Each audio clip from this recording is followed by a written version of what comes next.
why you do it? We are packing. When I say we are busy, we are not that way. Bros, carry me. But you are going to the motor for now. I'm motor for you. I'm motor. I'm going to support you. No, but that's how one of them. Me, I watching you now. Oh, I think the bad day class. I class go follow our one. No, we are not the motor for us. Me, I'm not feeling now. Yeah, quite a business of ya. Wait till they block me. What is me? I'm going to be able to now. I'm going to support you. Where if I go my way, I'm moving you now. Understand? All you money line up. My making my complaint.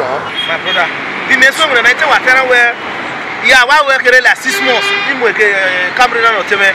They GP no member they are wake up. Based on level, but nothing now. Block him, Bob now recommending now, man. Brother, I bet not away. Okay, can I win away? I guess you know, you have bossy Jaro. Hey, what's in it? The Limotonia for me? Let's also vote. What the level was you must get along and you are telling Moton at the Libata. What I believe I make up. There is a big on your bummy. I'm going to support you. You are stopping now. You are stopping. Why stop it? Why guy? I know I'm going to run. No, what we're going to lack up. What if a bossy must Cabin Master. I don't know.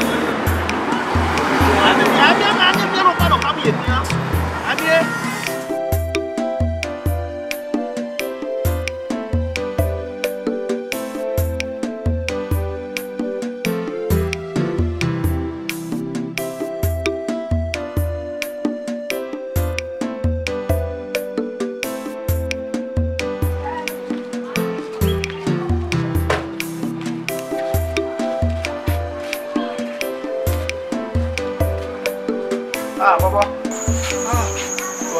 Oh, yeah.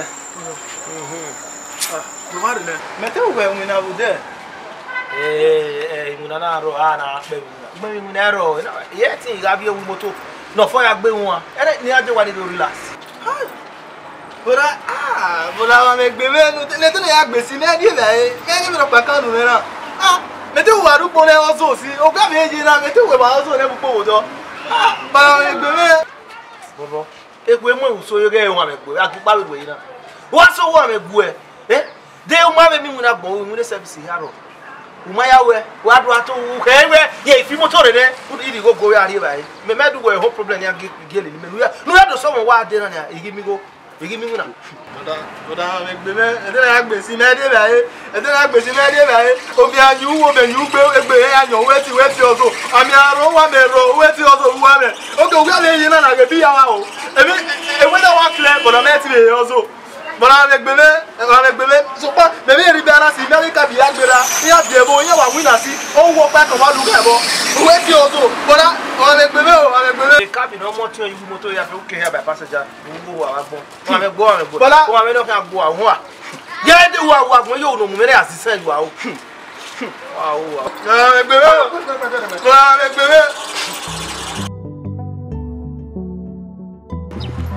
Wow, I win on it. And I so one year, if we had to hear I echo him, and I can hear. What hear me? What hear? And now, is I'm on a local. Where you got a cab? A cab. Since we're here, we're tea trick, we're tea, eh? Then I make what with Slabber Stop. We're tea, a cab before you. What I want to go along. I'm setting go. It look a little while. Yeah, I mean, if I met for nobody, yeah, guy, we don't need that very nice guy. Nice person. Yes. And the mama Lenny. Yeah. The guy is nice. I don't want for so long when you always say the guy is nice. That's a nice guy. Yeah, I don't know about when.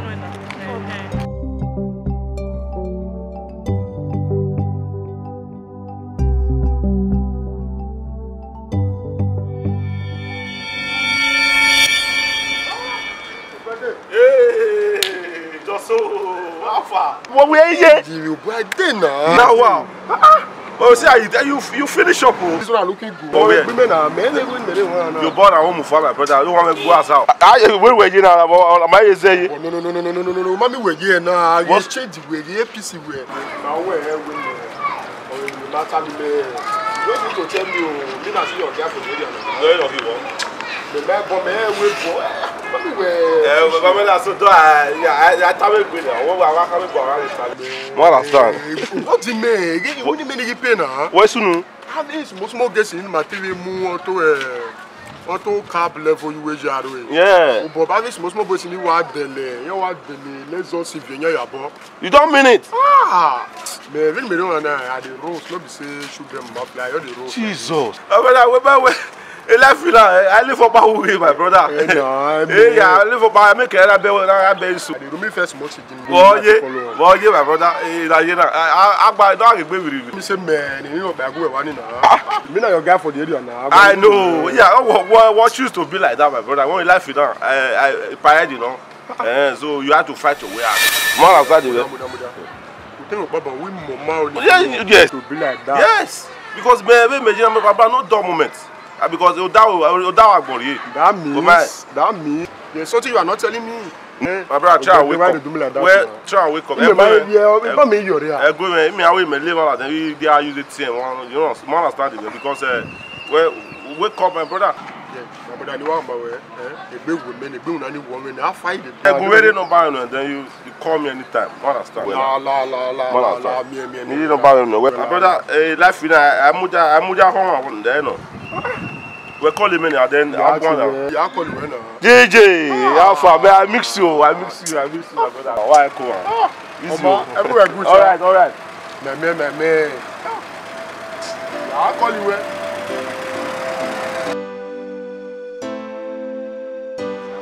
Say what? Tell me. Really at cabinet so I learn business. The business behind you know. Very when the cab here now. I will book better of your cab. I mean your boy see the limit to the girlfriend here for the matemu man. So for that simple reason a business in that Alara is a new brand of business. Oh man understand the way blue. No man understand all from where you try to get the way I'm going to buy. Yeah, I only kid church. I want to become a pastor, man of God. Church.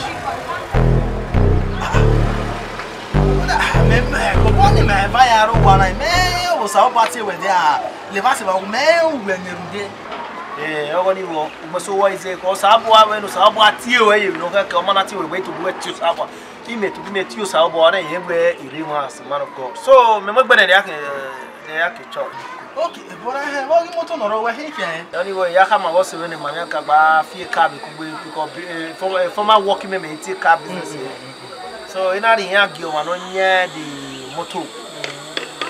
Go and be balancing now. Why waiting to balance in so lucky money be cool. So you have a balance. As far as baby, I will be there for 6 months. But just to wear, a bone of it to wear us. I want to be on it. You want to live, yeah, more for it. I will fast. I will run in my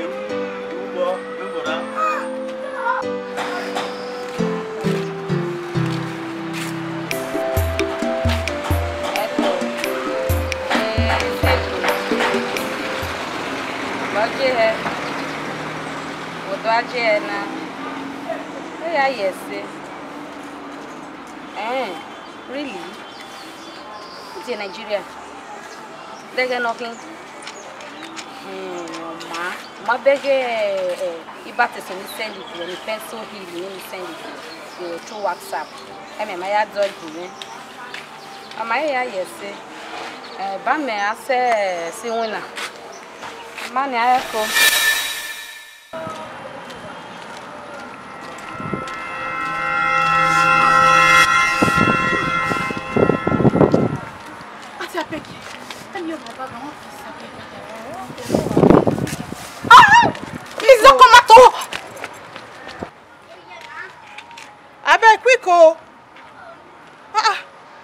Quick! Oh, this lady said, where she come work out and I get where they go. Now make to do good, not they good for this country. Auntie, do quick now. It's even the disadvantage. Thank you. We do well. Thank you very much. Oh, You do well. All right. Madam! Come. Madam, I say make you come now. You do bad. Okay, see me. See me. I beg, no vex so. Based on the good Samaritan where you be. I beg the money I pay for inside my bag. I no see am. Why I give you yours now before I go peace? My money there inside, but now it don't disappear. Money where you put for bag. Give me. Madam. Wait. As I help you hold this bag, now bad thing I do. The ogun will go kill you, they never do one. They never put on for wound at all. Before they open my hair. Oh yeah, go me there you go me. Me no even know whether you put money for bag or whether you no put money for bag or. I see you say you be my fellow woman. I make her say my help you hold the bag. Where me they go and they hurry. Madam, I see your shot so many they cry for you because you don't know what I want to you. Before I open my eye, may I see my money. Do they hear me? Oh yeah, give me this bag. Give me this bag. Now I tell you, I'll fire you. You want use me play? Eh? You want use me play? See, my now sister. me they shout for. Okay. My sister. I go tell you say I be kelege. I go tell you say this zanga now me get am. Do they hear me? I go say tell you say I get certificate for psychiatric. My head not correct. My money. Before they see you, this say that I'm not around. My sister. You there press? I'm not like this. Look your bag well. I no pull her for your bag. I don't even open your bag. I even they shout say me you quick come. Okay, wait. Just calm down. Maybe and you check together. She can't wala. My money. Give me. I go pack you come for God. You if you are your today. I don't touch your money. Oh, sir, before they not use, I go give you head now. I'll help you. Who the hell? You want my entire? I beg, look at me. Give me my money. When I come, I'll pack this woman. I'll pack you. You look at fair. Mother, give me my money. Hey. Mother, give me money. Look your okay. Wait. Give me my money. Give me my money. Give me my money. Calm down, beg. No, look the back first. I know they calm down. Now my money I need.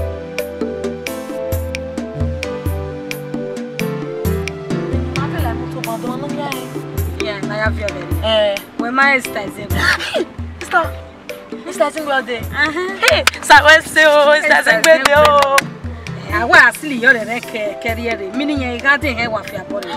Oh, ha.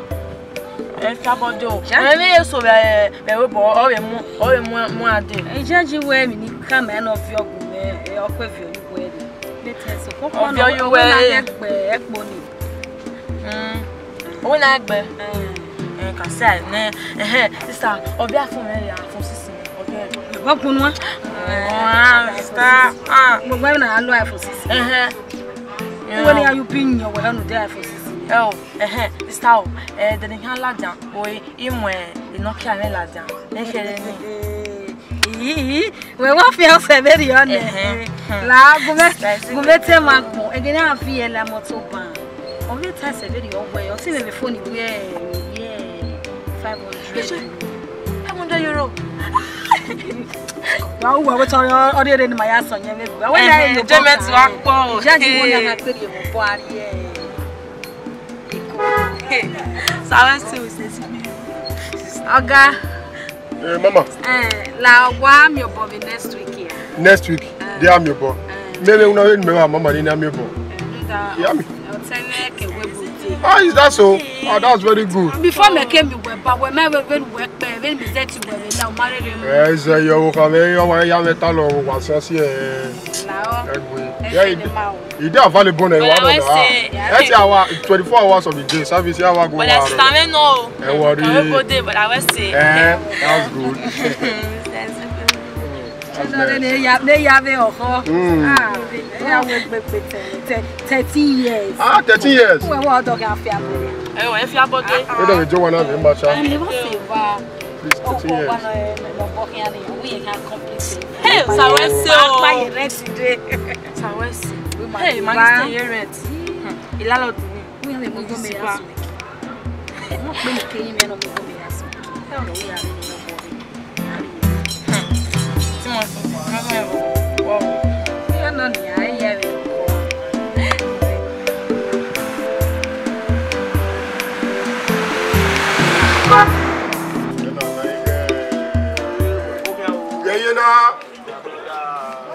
area na I primary school. Say me from away. I see at here. Hausa granite. Hausa granite. Everywhere with all art. We the ben your way here, bring na na wo the break up. We take care. On a motivation food. Me no use the me ti dey play. I need be can ready buy now. What start the Oh, massa make it win. You have to buy if you win it.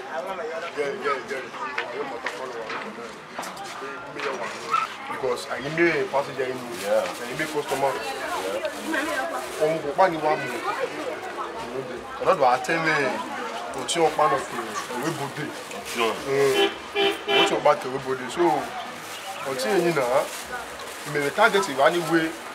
Otunya awadi wa ṣùgbọ́n mi customer rẹ ni you understand no way you gbèsè ara yìí set ní ara yìí bond ọdún lábẹ́ rí èrè yẹn $100 so mọ̀ wá mọ́ so every day on the stage you wà mí ìlú ìwà mi. ṣé báwo náà hàn mọ́ because náà ẹ̀dùn mú wa ò gbé wà á collect o. We are collect because I face whether we are collect agbo ẹ̀ báyìí even I gbogbo ẹ̀dá mi kí náà ẹ̀ suspect wẹ̀. You understand me? I tell you won't buy. You understand me now? So you go near me. You go near my boy. I mean, I say you don't you my way now. But then you know what do I want? Well, but what soon now? Because I mean, I can't go to my tenancy. Where outside going to what problem outside going one way. And then no way out of I would do both what do the more to do. I live a bit well like. Go for me back in Mera. Ubede. Olugba ti le gba. Ibarade. Imani ye gan. Damn your I more you understand me. Clean business now. Depends on you. Where we say yaw. Bede. How do you feel like it? I more yeah, I will not mark about the Benin because what I'm trying to tell you. Why you go away? Bede. Imani feto so ale ke do anomo ta. Otanu be no be mo. No. Yeah, how do you feel? Yeah, boy, I watch a crime watch now. Yeah, you calm down. I'll give you the map, everything. The venue, every time you want to have a look at. I'll give you everything. But I do for you. Come on, come man. Oh, you. Yeah. The years you can meet up. Understand? You even have the so far you are planning. Or the where? Who are done? We can we have to turn out the government. When the government is turn out of them, you go here. You know what? Nah, we are also going to be made. I work with Mama. But it matters. Good. So just here, Jamaica. Well, I'm able.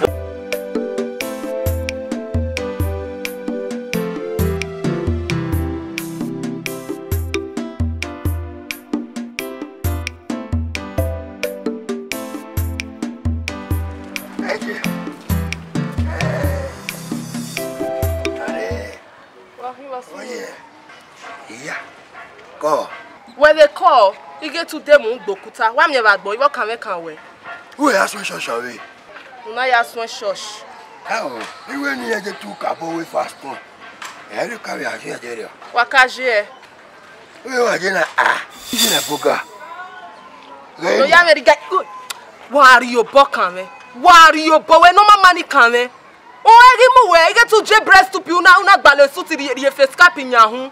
Mama, if you quite big or bokba. Come on, you are cute. Who are you are cute? How are you? You don't love me. How are you? Look modern. May love where? Where be am here? Sessing a meeting. I'm moting. If you quite cocoa bokba. Boy, you can't am weapon. Why don't let you bokan me? Ya what salu be you ho? Ise kin wa lo bono pa ye kuwa. Ta we ro me gbe a. Ta we ro me gbe a. Awo. Awon oje a ri na. E can be that you carry. Ina ni amu. Na ye be ha un tan o mama. Ha ri bo yo me gbe ya wo si we so ku se ke ma le o we boss kuwa. Mama shi e un tan.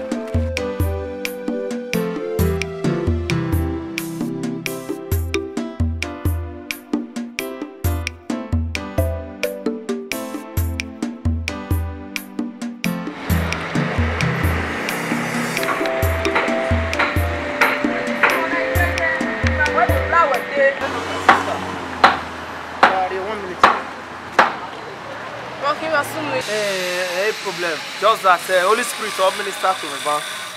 I love to help people. That's my calling.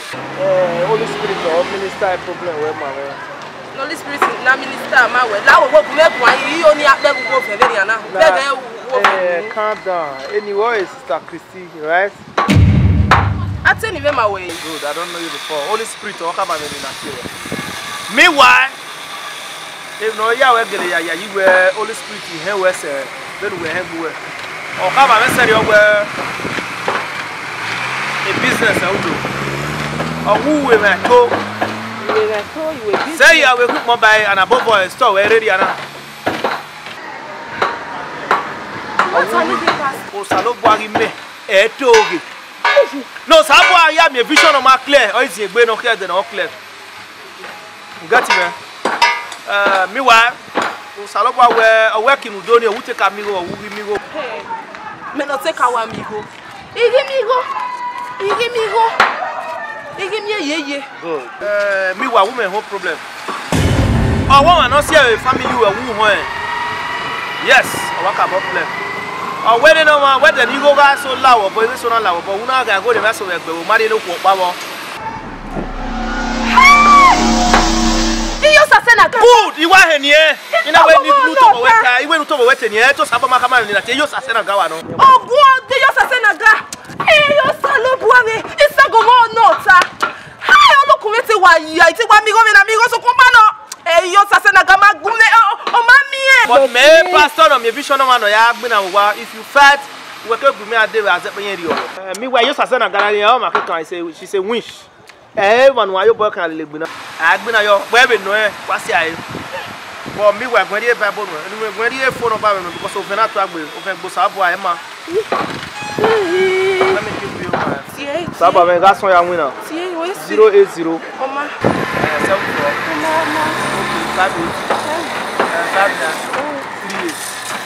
7 with man of God.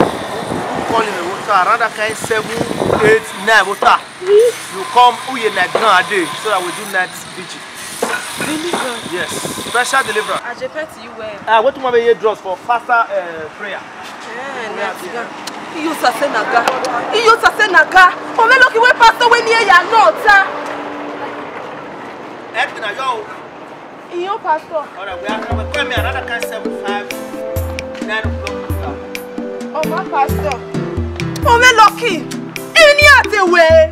Oh yeah soon we walk. Oh me lucky. It's not go on not. Oh my pastor I'm here. I'm here.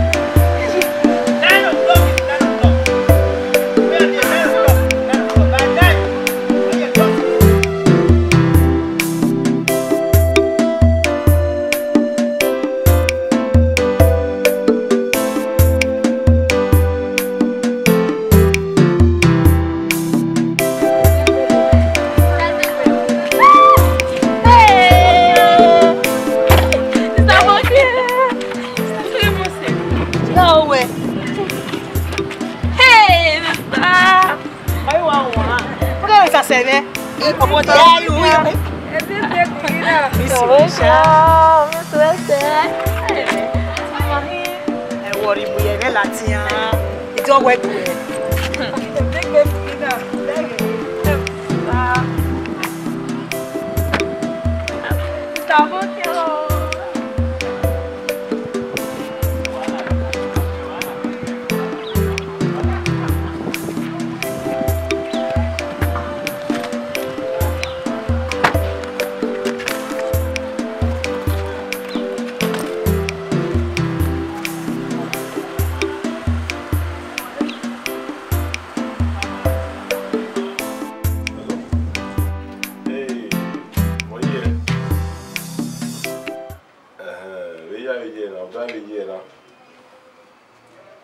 Hello?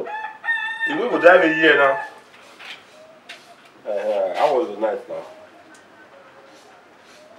I miss you, I miss you. I was I miss you. Yeah. Yes, now. We are here now, we are here. We are here, we enjoy. I also told that boy now. Yeah, where they mean here. Now, I'll go back. What your woman? Oh, my, no, I'll 12, never 12.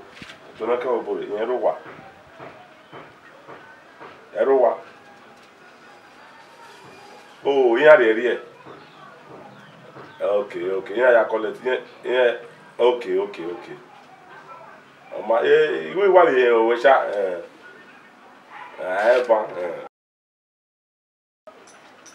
Okay. Yeah, you know, you set. You set. Okay. I'm no wala. You know why we worry we ma. All right, no wala. Oh ha. Ew.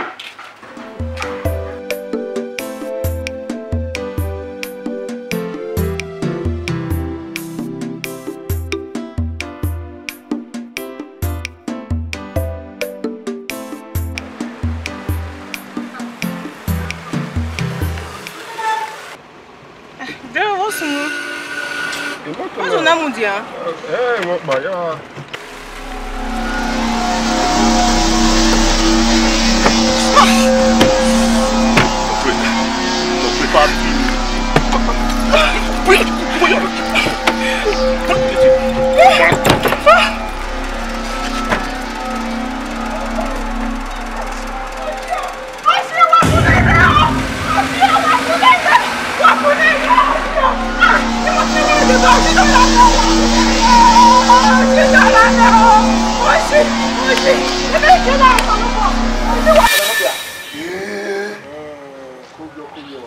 Gay business in what you mean? Eh? Or what of you? Gay, but what time, man? He what to any of you here and what are you? He may go to you. Mention no Kunuta. Oh, why no Tabana? You know, we only here. And I want to tell you, your mother. You know, where you know, business in it. Make we a gua. You got here, boss. Otherwise, you need new one. You know, will be my bad. Jesus, Maracaba Shatara. You know. Hi! Eh? So, compano, a business in Medley, make bomb, yes. We can have a Larry, my guy, or one guys listen. Or one guy wanted a my guys listen. You don't know about my sister. Okay, good enough.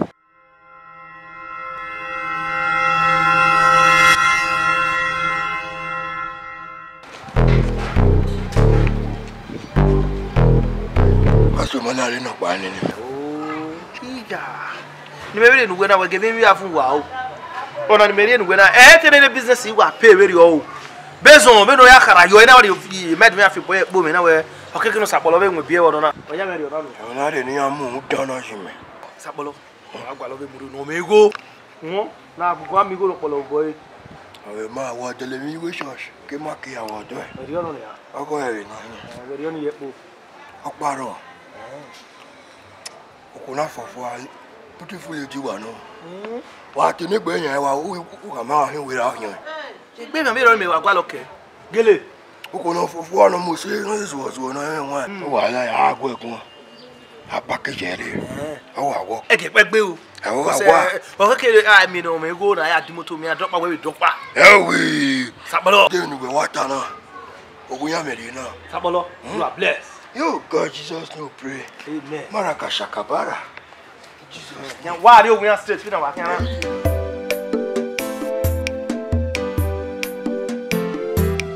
Sapolo.